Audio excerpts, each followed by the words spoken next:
Bonjour à tous, nous voici de nouveau sur la route de la sainteté avec cette deuxième partie que nous offre le pape François sur les caractéristiques, les 5 caractéristiques de la sainteté pour aujourd'hui. Alors la semaine dernière, pour mémoire, nous avons vu ce qui concernait l'endurance, la patience, la douceur, la joie et le sens de l'humour. Cette semaine, nous allons voir les 3 nouveaux points: l'audace et la ferveur, l'importance de la communauté et la place de la prière dans notre chemin sur la sainteté. Alors, attaquons tout de suite par l'audace et la ferveur. Et nous attaquons au paragraphe 123 à 139. Il nous est dit que la sainteté est une audace. Le manque de ferveur est d'autant plus grave qu'il vient du dedans de nous.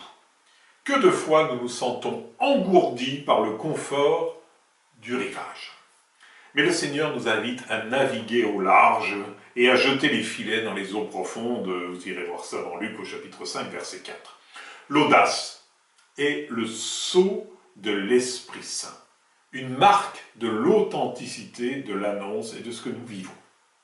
Et nous avons besoin de l'impulsion de l'Esprit pour ne pas être paralysés par la peur, par le calcul, et pour ne pas nous habituer à marcher dans les périmètres sûrs, un peu comme les chiens autour d'un arbre qui tourne toujours et qui trace toujours le même sillon.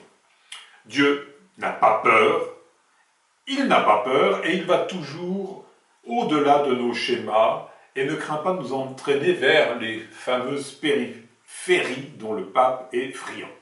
C'est pourquoi, si nous osons aller aux périphérie, nous allons y trouver Dieu, car il y sera parce qu'il nous devance dans le cœur de nos frères, dans la chair blessée, dans la chair opprimée, dans tout ce qui est obscurci, il est déjà là.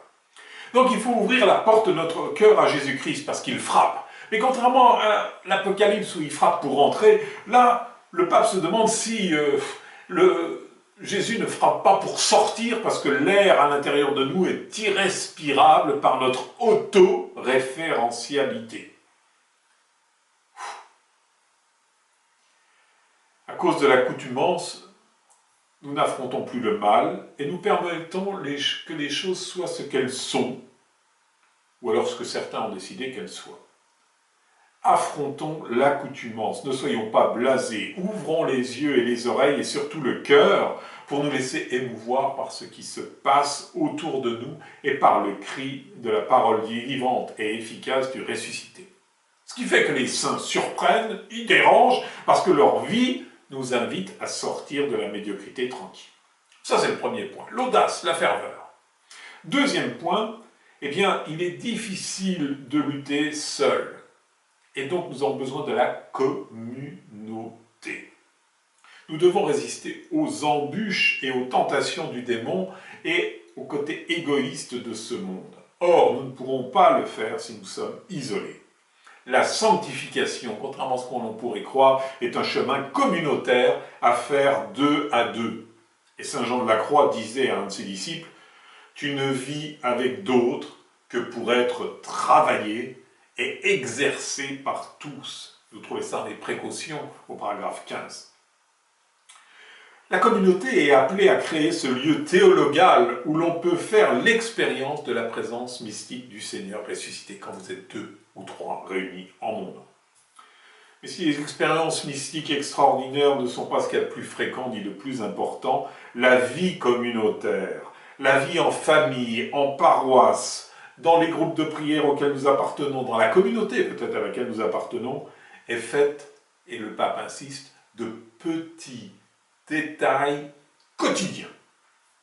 La communauté qui préserve les petits détails de l'amour, où les membres se protègent les uns les autres et où il est créé un lieu ouvert à l'évangélisation, c'est le lieu de la présence du ressuscité qui sanctifie selon le projet du Père.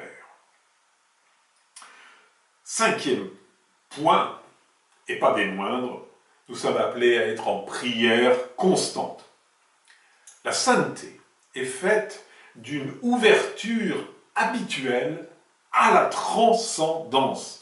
Et cette transcendance s'exprime dans la prière et l'adoration. Le saint est une personne dotée d'un esprit de prière qui a besoin, un besoin viscéral de communiquer avec Dieu. Saint Jean de la Croix recommandait de s'efforcer de toujours vivre en la présence de Dieu, soit une présence réelle, soit une présence imaginaire, soit une présence unitive, selon que les actions commandées le permettent. Vous trouvez ça dans le degré de perfection au paragraphe 2. Au fond, c'est le désir de Dieu qui ne peut se lasser de se manifester de quelque manière que ce soit dans notre vie quotidienne. Saint Jean de la Croix dit encore, « Efforcez-vous de vivre dans une oraison continuelle, sans l'abandonner au milieu des exercices corporels, des occupations de ce monde. » Donc que vous mangiez, que vous buviez, que vous parliez, que vous traitiez avec les gens du monde dans votre activité, ou que vous fassiez toute autre chose, entretenez constamment en vous le désir de Dieu. Élevez vers lui vos affections. Il donne cet avis à un religieux pour atteindre la perfection au paragraphe 9b. Cependant, pour que tout cela soit possible, il faut aussi des moments uniquement réservés à Dieu. Et le pape François rappelle cette merveilleuse définition que donne Thérèse d'Avila de l'oraison. C'est un commerce d'amitié où l'on s'entretient fréquemment avec ce Dieu dont on se sait aimer. Vous pouvez trouver ça dans le livre de vie au chapitre 8 et au paragraphe 5. Dans le silence, c'est très important, il est possible de discerner à la lumière de l'esprit les chemins de sainteté que le Seigneur nous propose. La rencontre avec Jésus dans l'Écriture nous conduit à l'Eucharistie, à cette parole qui atteint son efficacité maximale, car elle est vraiment vivante, la parole de Dieu. Quand nous recevons le Christ dans la communion, nous renouvelons l'alliance avec lui et nous lui permettons de réaliser toujours davantage son œuvre de transformation en nous. Alors je vous propose 3 sujets de méditation et d'approfondissement. Premièrement, cultivons cette ferveur et cette audace de l'Évangile et demandons à l'Esprit Saint de savoir ce qui l'étouffe en nous. Deuxièmement, où est-ce que je partage ma foi avec d'autres ? Suis-je seul par négligence ou par manque d'effort d'ouverture ? Troisièmement, quelle place occupe objectivement la place, quelle place occupe la prière dans ma journée ? Voilà. Bonne semaine, vous pouvez retrouver cet enseignement sur www.monastère-invisible.com. Vous y trouverez des compléments, des textes complémentaires, textes de Thérèse de Lisieux et autres. Voilà, que le Seigneur vous bénisse en cette semaine, qu'il vous conduise au chemin de la sainteté, en union de prière les uns avec les autres.